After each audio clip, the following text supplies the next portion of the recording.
we are starting with a new chapter, that is excretory products and their elimination. Now we all know that living organisms undergo various metabolic activities which involve anabolism and catabolism. Now these metabolic activities in organisms produce several waste substances like urea, uric acid, ammonia, carbon dioxide, water, etc. in the body, and these needs to be eliminated. So their removal is very important for the survival of the organism. Now basically the organisms are performing or removing these waste from the body by two methods, that is the excretory method or by osmoregulation. Now when we say excretory and osmoregulation, excretion and osmoregulation both are very closely associated terms. Excretory means the removal of waste. Excretion we can say, in other terms we can say excretion also. So excretion over here means removal of waste.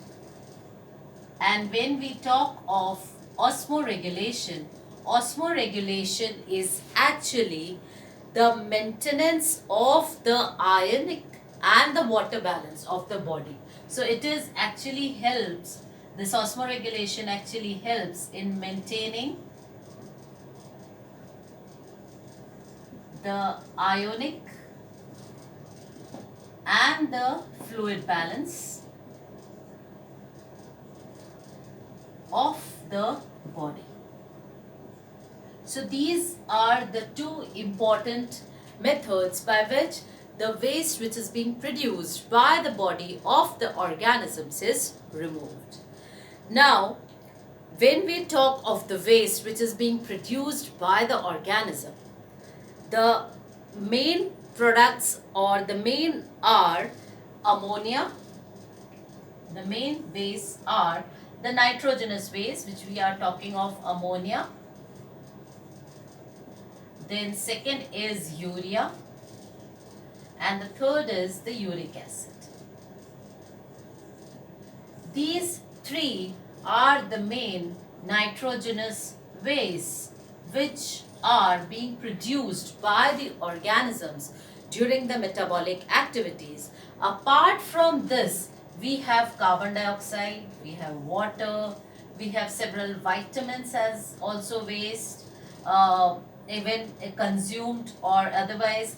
Then there are certain pigments. So there are a lot of wastes in the body which are being produced. So these wastes need to be removed. The nitrogenous wastes are very important for us to be, the removal of these three is very important. Now we will focus mainly on the removal of the nitrogenous waste by the body. When we talk of the nitrogenous waste, there are two methods by which the nitrogenous waste is formed. So the formation of nitrogenous waste takes place in two ways. The first method or the first way in which it is produced is by the food, that is, it is produced through the food. When the person consumes or when the organism consumes food in the form of proteins, so these proteins are digested and the waste protein is excreted out, that is, it forms the amino acids, and these amino acids further break down as nitrogenous waste. So it is the external source of the production of nitrogenous waste. So this is external source. And there is an internal source. How does the nitrogenous waste production takes place by the internal source? It is during the breakdown of the nucleic acids, or because many activities are being conducted within the cell. So breakdown, this is the second method, the breaking down of nucleic acids. So this also produces the amino acids, and this will be the internal source. So there are two ways in which the nitrogenous wastes are produced. These are the two ways, external and the internal. Now when we talk of the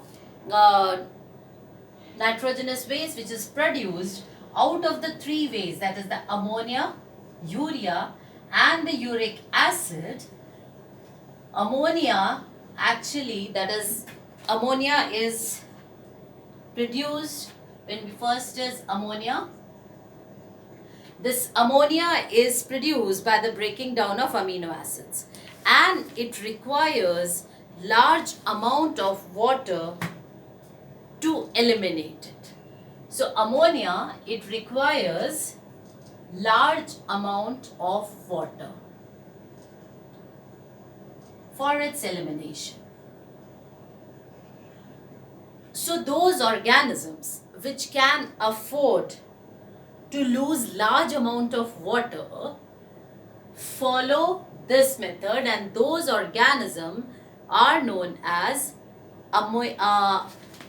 ammonotelic organisms. Those organisms are known as ammonotelic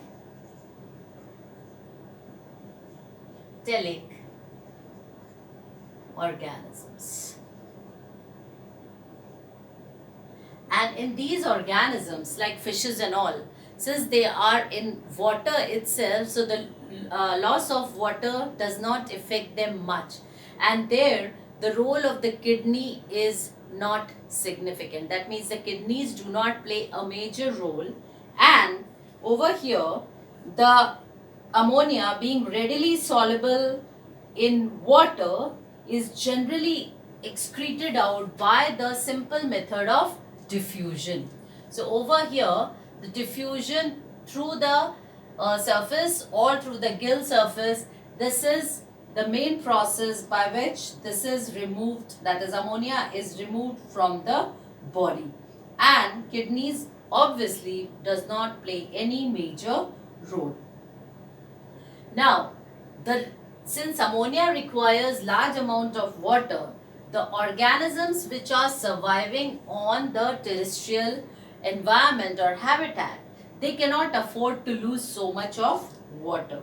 So the terrestrial adaptation for the production for the production or the removal of this waste, from instead of ammonia, it is now urea.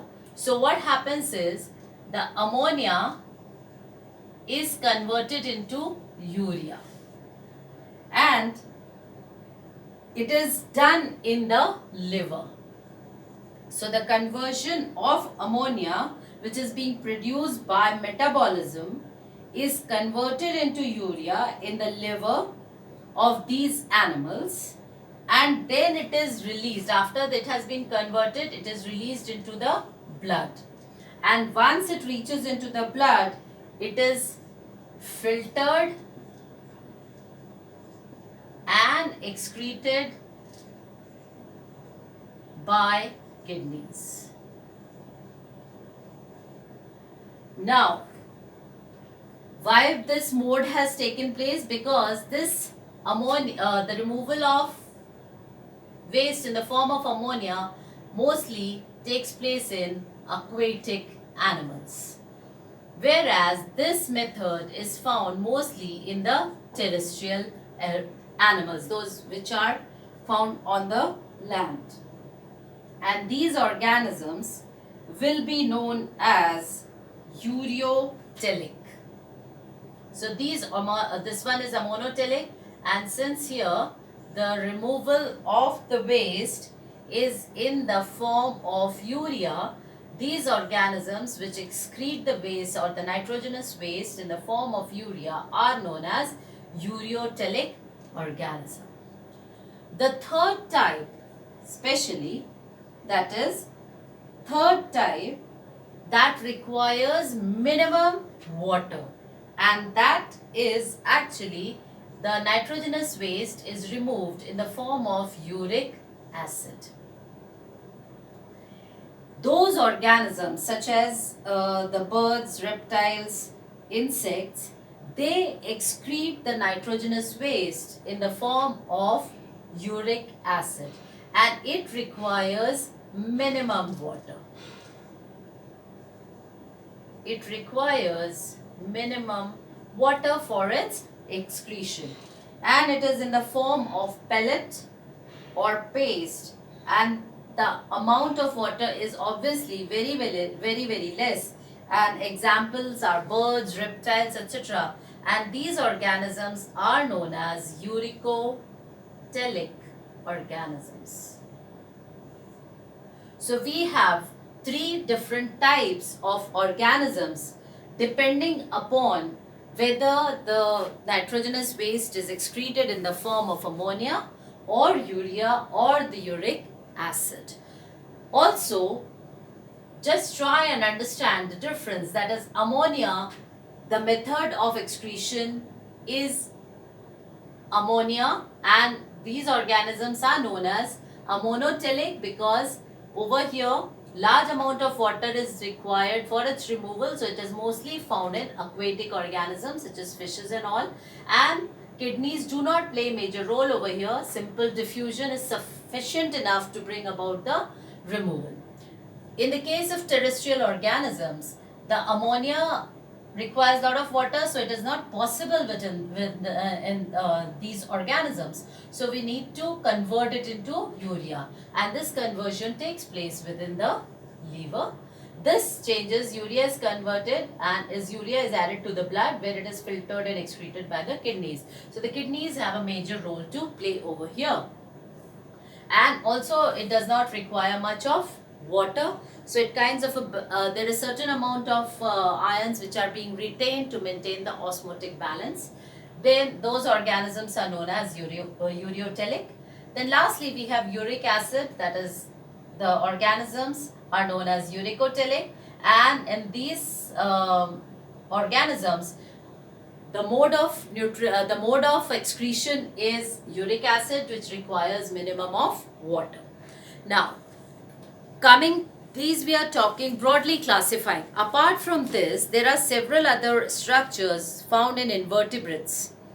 Thus, we are talking of the vertebrates. Now, invertebrates have various organs, that is flame cells or the nephridia, and Malpighian tubules, antennal glands, green glands, which have different role in maintaining the ionic and the fluid balance of the body.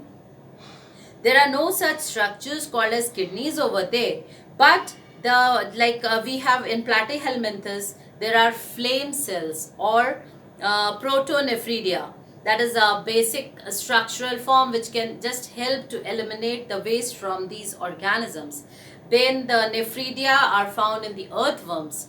Then we have the antennal glands or the green glands found in the prawns or the crustaceans, most of the crustaceans. So we have different methods to remove the waste from the body, because removal of waste is absolutely essential for the organism to function, to perform body functions and for its survival.